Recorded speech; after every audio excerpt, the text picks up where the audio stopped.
Hello students, तो हम लोग आज फिर से नेक्स्ट टॉपिक डिस्कस कर रहे हैं, वो है डायोड करंट इक्वेशन। ठीक है ना, डायोड करंट इक्वेशन।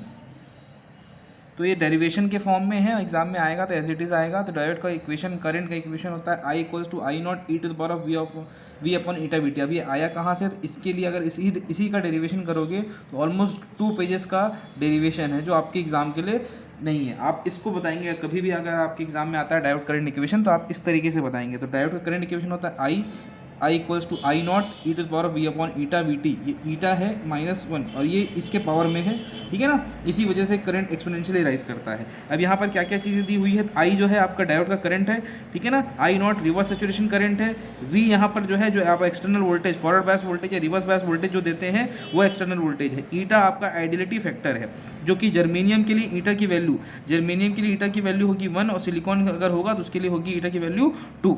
फिर है वीटी है वोल्ट इक्विवेलेंट ऑफ टेम्परेचर, जिसकी वैल्यू होती है केटी अपॉन क्यू, ठीक है ना। और केटी अपॉन क्यू, तो के क्या है? बोल्ट्जमैन कांस्टेंट है 1.38 इंटू 10⁻23 जूल पर केल्विन इसकी वैल्यू होती है। क्यू आपका चार्ज ऑफ इलेक्ट्रॉन 1.6 इंटू 10⁻19, जो आपको पता ही है।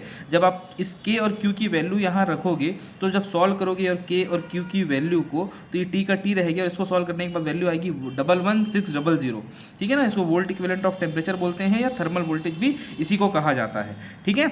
उसके बाद जब इसको हम सॉल्व करेंगे, इसको जब रख रहे होंगे एट रूम टेम्परेचर, जो ये चीज़ है, अगर रूम टेम्परेचर है ना, ये टी हो गया, तो टी की वैल्यू अगर 300 केल्विन रखते हो तो इसके बाद वीटी की जो वैल्यू आएगी, जब इसको सॉल्व करोगे, मतलब 300 ऊपर दिए 11600 सॉल्व करोगे, तो ये जो वैल्यू आ रही होगी वीटी की वैल्यू आ रही होगी 26 मिली वोल्ट, ठीक है ना। जब इसको आप सॉल्व करोगे तो ये आएगा आई, ये आई की जगह आई हो गया, आई नॉट की जगह आई नॉट होगा, e to the power of we upon eta we T. आप देखना वी टी की वैल्यू आपने रख दी क्या?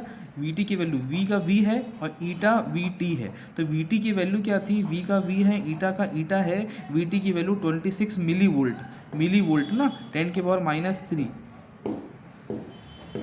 तो -3 अगर ऊपर जाएगा तो हो जाएगा 10 के पावर 3। जब इसको सॉल्व करोगे आप, मतलब ये 1000 हो गया डिवाइड बाई 26, तो ये ऑलमोस्ट आएगा 40 के आसपास, इसलिए 40।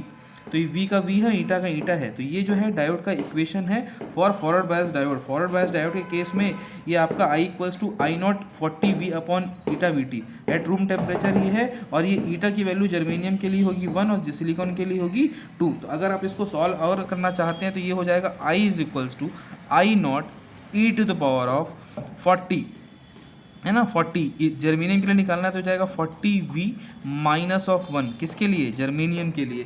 और यही चीज़ अगर आपको सिलिकॉन के लिए निकालना हो, यही चीज़ अगर सिलिकॉन के लिए निकालना हो जाए तो ये हो जाएगा I not e upon 40v divide by eta की वैल्यू कितनी हो गई?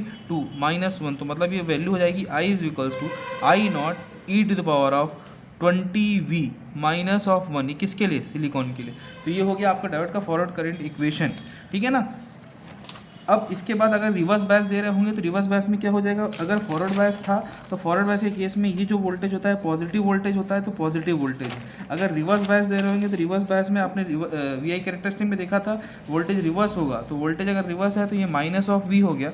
और ये -v होने की वजह से हुआ क्या कि ये जो वैल्यू है, समझना कि क्या है, e to the power of -v eta we T है, मतलब ये नीचे है ये वैल्यू। इसको मैं ऐसा भी लिख सकता हूँ, अगर कोई चीज़ नेगेटिव पावर में है तो ये ऐसा होगा। अब समझना हो क्या रहा है कि ये वैल्यू, ये जो पूरी वैल्यू सॉल्व होके आएगी वो बहुत 1 से बहुत कम होगी। क्यों 1 से बहुत कम होगी? कि वी टी की वैल्यू 26 मिली वोल्ट है, 26 है ना, ये ई वी 26 मिली वोल्ट। तो 26 मिली वोल्ट होने की वजह से ये मिली वोल्ट ही 1000 ऊपर चला गया, ये वैल्यू बहुत ज़्यादा हो जाएगी। और अगर कोई चीज़ नीचे बहुत ज़्यादा है और 1 के अपॉन में है तो वैल्यू अपने आप 1 से कम हो जाएगी। इसलिए हम इसको अप्रॉक्सीमेट कर लिए और उसके बाद 1 से घटा भी रहा, तो इस पूरी वैल्यू जो है ये ऑलमोस्ट -1 के आसपास होगी, मान लेते हैं, मतलब 0 के आसपास होगी। ये -1 का -1, तो इस वजह से I is equals to minus of I naught, जो कि एक रिवर्स सैचुरेशन करंट है। और इसको हमने जब फॉरवर्ड बायस रिवर्स बायस पढ़ रहे थे तो बताइए था कि बहुत कम करंट फ्लो होता है और माइनॉरिटी कैरियर की वजह से हो रहा होगा, जो कि रिवर्स करंट है। है ना, बहुत कम करंट होगा, इसलिए आई की वैल्यू हो जाएगी माइनस ऑफ आई नॉट। तो यही हमको डायोड करंट इक्वेशन में बताना है कि फॉरवर्ड बायस कंडीशन में आई की वैल्यू क्या होती है। तो इस तरीके से हम बता रहे होंगे ईटा की वैल्यू जर्मेनियम के अलग, सिलिकॉन के लिए अलग, और रिवर्स बायस केस में करंट की जो वैल्यू है I equals to minus of I naught reverse current होता है in case of diode current equation. तो यही आपको डेरिवेशन बेसिकली बताना है, अगर एग्जाम में आएगा तो आपको डेरिवेशन बताना है, इस तरीके से पूरा डिराइव करना है। पूरा डेरिवेशन नहीं करना क्योंकि वो अलग डेरिवेशन है, वो 2 पेजेस में जाएगा, आपके सिलेबस से बाहर है, आपको ये चीज़ें बतानी है डायोड करंट इक्वेशन में, ठीक है। तो ये हुआ आपका diode current equation of PN junction diode. इस तरीके से हमने basics of PN junction diode पढ़ लिए हैं। इसके बाद का जो टॉपिक है वो आपका एप्लीकेशन रिलेटेड है पीएन जंक्शन डायोड से, ठीक है।